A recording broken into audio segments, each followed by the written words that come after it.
in South Africa and later as ambassador to Nigeria, says he's disappointed that Pretoria and Washington do not enjoy a closer relationship. During an interview with the SABC in New York on his new book titled Mourning in South Africa, Ambassador John Campbell raised concerns about what he calls the country's dysfunctional political leadership.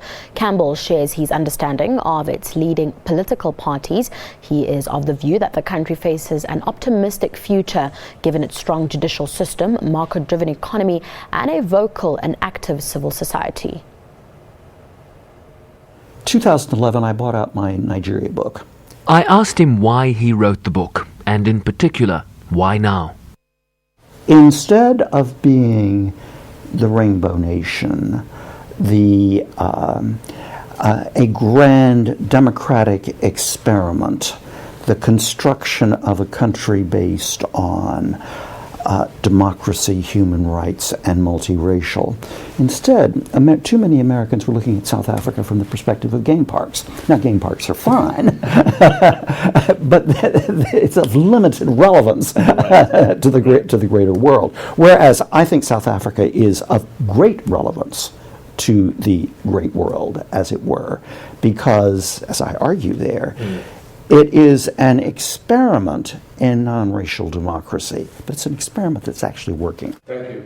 He writes about the cordial yet strained relationship between the country's two capitals, born out of a distrust of the Ronald Reagan administration and subsequently several foreign policy differences on Libya, Zimbabwe, and the low levels of U.S. investment under the Mandela administration. It's disappointing to me because it does seem to me that two democratic, multiracial countries have a great deal in common. Certainly, there is a great deal that we Americans could learn from the South African experience. Campbell, who travels regularly to South Africa, believes the EFF does not promote a democratic political culture, while the DA must begin to attract a broader demographic of voters to remain relevant.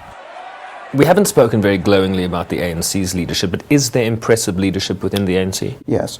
I think one of the interesting things about the ANC is it's a very, very broad tent.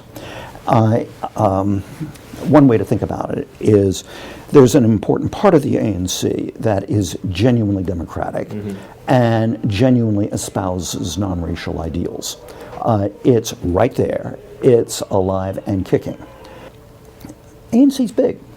It's big and it's variable. It is not monolithic, and I think it certainly has within itself the seeds of reform.